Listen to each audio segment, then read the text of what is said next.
کیا ایک انسان صرف کھجور اور پانی پر ہفتوں زندہ رہ سکتا ہے؟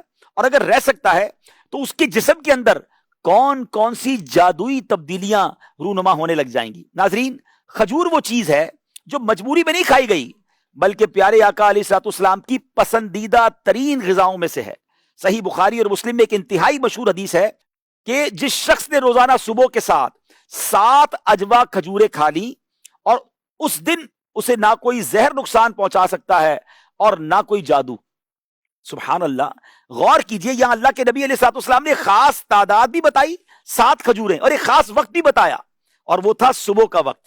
ایک اور روایت میں نبی پاک علیہ الصلوۃ والسلام فرماتے ہیں اجوا کھجور جنت سے ہے اور اس کے اندر زہر سے شفا ہے۔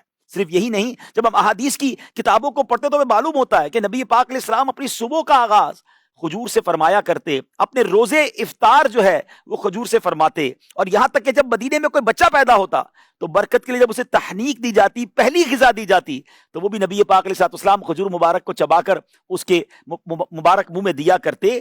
اب سائنس کیا کہتی ہے، ذرا غور سے سنیے گا۔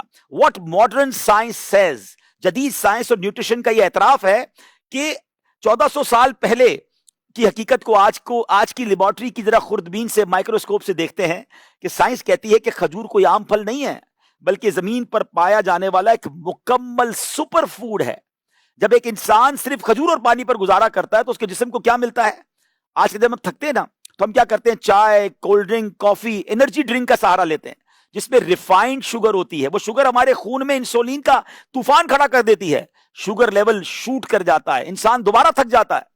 لیکن کھجور کے اندر جو مٹھاس ہے نا، وہ نیچرل ہے، اس میں فرکٹوز اور گلوکوز کا ایک ایسا متوازن امتزاج ہے جس کا گلائسیمک انڈیکس بہت کم ہوتا ہے۔ اس کا مطلب یہ کہ کھجور کھانے سے جسم کو فوری طاقت تو مل جاتی ہے، لیکن خون میں شوگر کا لیول اچانک خراب نہیں ہوتا۔ یہ انرجی آہستہ آہستہ ریلیز ہوتی ہے جو انسان کو گھنٹوں متحرک رکھتی ہے۔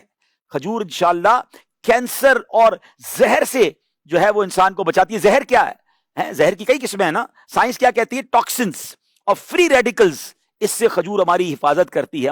ہمارے جسم میں روزانہ زہریلے مادے بنتے ہیں جو ہمارے خلیات کو بھوڑا کرتے ہیں۔ جدید ریسرچ جیسا کہ journal of medical and health sciences 2018 میں جو رپورٹ شائع ہوئی، اس میں بتایا گیا کہ کھجور، خصوصاً اجوا کھجور، دنیا کے طاقتور ترین اینٹی آکسیڈنٹس اور پولی فینول سے لدی ہوئی ہے۔ اللہ اکبر، یہ ہمارے معدے میں جا کر کینسر کے خلیات کو ختم کرتے ہیں۔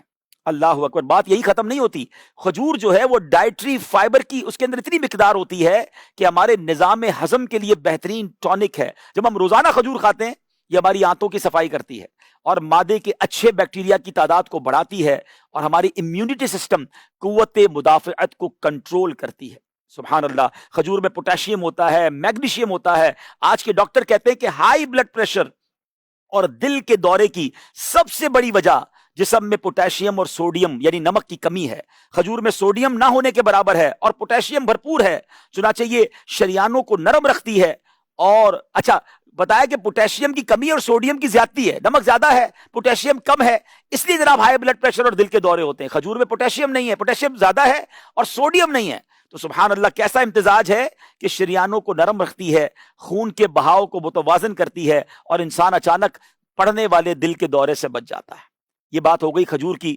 کھجور میرے سامنے بھی موجود ہے، تو یہ ڈائبٹک کے مریضوں کو بھی کہا جاتا ہے کہ 1 2 3 تک آپ کھا سکتے ہیں۔ تو اس کو بھی اگر آپ گریجولی کھا لیں، کہ اگر آپ کھجور سے فائدہ اٹھانا چاہتے ہیں، 1 کھائیں، پھر 2-4 گھنٹے بعد دوسری کھا لیں، لیکن یہ چونکہ سنت بھی ہے اور یہ ویسا نقصان نہیں پہنچاتی شوگر کے مریضوں کو بھی کہ جو مٹھائیاں اور کولڈ ڈرنکس وغیرہ پہنچاتی ہیں۔ تو سبحان اللہ، سنت کی نیت سے کھائیں، اور اگر جن کو ڈائبٹک نہیں ہے تو وہ تو زیادہ اس کا استعمال کریں، انشاءاللہ اس سے پاور ہاؤس ملے گا۔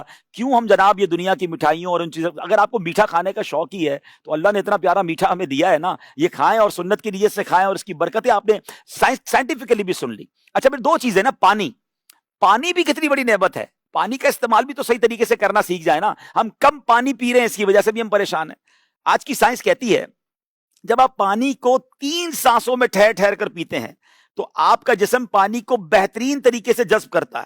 کھجور کھانے کے بعد جب پانی پیا اور وٹامنز کو تحلیل کر کے جسم کے ایک ایک خلیے تک پہنچا دیتا ہے، یہ الیکٹرولائٹس کا وہ توازن بناتا ہے جو کسی مہنگے میڈیکل ڈرپ سے بھی زیادہ طاقتور ہے۔ تو اے میرے پیارے اسلامی بھائیوں، ابھی میں نے سٹارٹ میں دو چیزوں کی بات کی ہے، کیونکہ نبی پاک کھجور اور پانی پر بہت سارا وقت گزارتے، اور یہاں ایک اور بات جو پتا چلی کہ ان پروسیسڈ فوڈ، آرگینک فوڈ، آج سائنس کہہ رہی ہے اچھا اب آرگینک فوڈ کی طرف ہمیں لایا جا رہا ہے، لیکن اب پروسیس فوڈ کی طرف ہم اتنے زیادہ، جس کو کہتے ہیں نا کہ ہمارا دماغ بن گیا ہے، حالانکہ نبی پاک کے گھر میں کئی کئی دنوں تک چولہا نہیں جلتا تھا۔ اگر چولہا نہیں جلتا تھا تو پھر تناول کیا ہوتا تھا؟ کھجور اور پانی۔ اچھا اس کے ساتھ بھی تو کئی ایسی چیزیں جو بغیر چولہے کے کھائی جا سکتی ہیں، ہمارے سامنے تربوز موجود ہے، ہمارے سامنے ککڑی موجود ہے، ٹھیک ہے نا، اب اس کے لیے تو کوئی چولہا جلانے کی ضرورت نہیں، زیتون موجود ہے، زیتون کا تیل نبی پاک استعمال فرماتے، تو کئی ایسی آرگینک فوڈ نبی پاک کے استعمال میں رہیں، دودھ نوش فرماتے، ٹھیک ہے نا، تو یہ وہ تمام چیزیں ہیں کہ جو آرگینک بھی ہیں اور اس کے بعد ان پروسیس بھی ہیں اور اس کے کمال کے فوائد ہیں۔